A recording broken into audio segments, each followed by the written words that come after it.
For as long as I can remember, I've had the urge to create.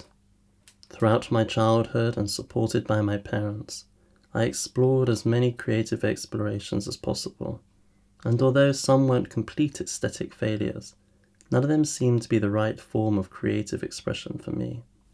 That was at least until around the age of 12 when I began designing clothes of drama, as I called them. They were garments not designed for food shopping, though you could if you wished. They were gowns and outfits more fit for an eccentric socialite or pop star as they graced the red carpets of galas and award shows, the kind that would shock, fascinate and titivate those around the wearer, while empowering the individual. Well, at least that was always my hope when designing a collection. This all began, as I say, around the age of 12 when I became inspired by the work of the late great designer Alexander McQueen, whose couture collections were truly unique design masterpieces. Motivated to an almost obsessive level, I started sketching designs day and night, allowing my imagination to go wild. These designs soon jumped off the paper and onto a mannequin, and I spent months experimenting with draping, pinning, cutting, and sewing fabrics around my stand, craving for them to just look something like how I envisaged them on paper.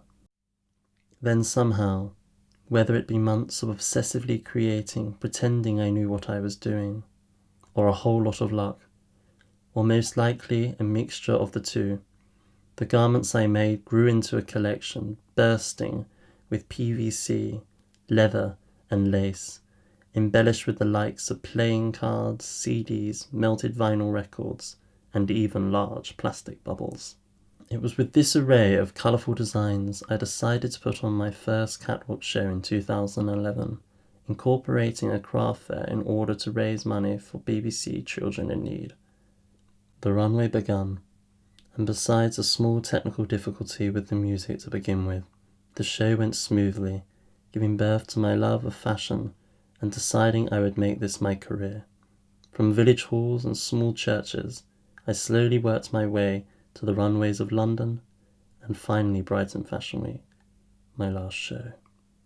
It was during the years between my first and last that I grew a modest success within the industry, setting myself on a hopeful path towards a promising career as a designer, with supporting statements from the head of the British Fashion Council and countless press interviews with local, national, and international magazines and papers.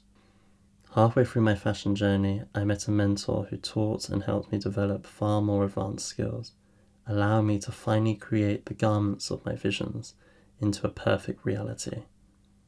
Alongside this, through the support of many photographers, models, and hair and makeup artists, many of which became close collaborators and friends, my shows and outreach became increasingly larger and theatrical, often writing and directing short films to accompany the runway shows, adding to the storytelling nature of my designs. Because for me, my collections had to try and tell a story, touching on themes varying from mythical stories of fairy tale lands to the harsh reality of mental illness. In 2015, I started my final collection, entitled The Revolution of Bravery. It was spurred on by BBC TV, who were making a 30-minute documentary following 6 months in my life while I designed the collection, which would finally be shown on the runway of Brighton Fashion Week.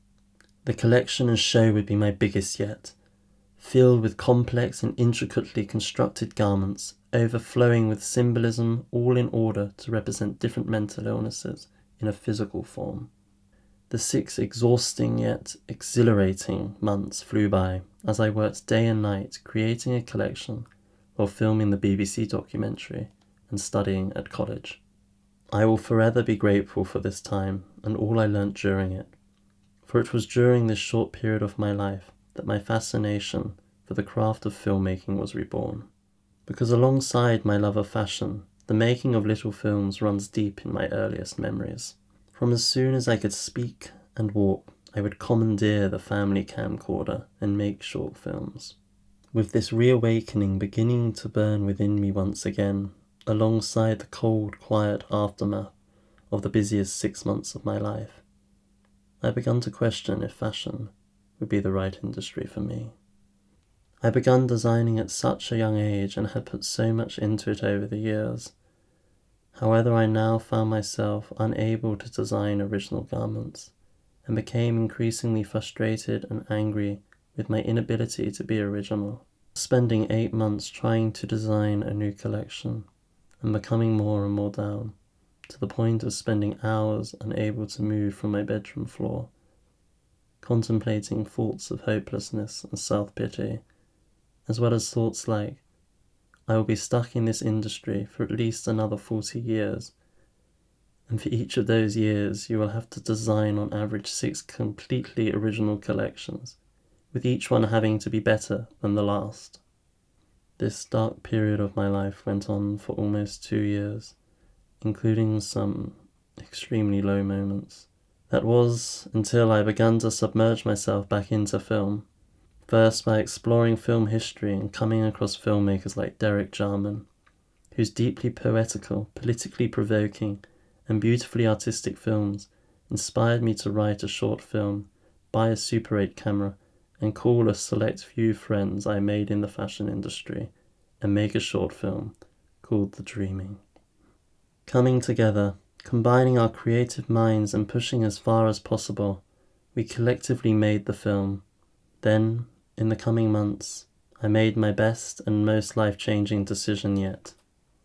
I decided to turn my back on the fashion industry, of which I had held in an almost sacred manner, and in a much healthier way still do love. I decided to focus on working towards a career in film. I instantly felt a weight lifted, feeling lighter, freer, and teeming with creativity once again. A year and a half later, these are all feelings that I still hold and am grateful for. I've always loved to create, and I've always loved film, and the purity of that love is rooted deep within me, and growing deeper every day.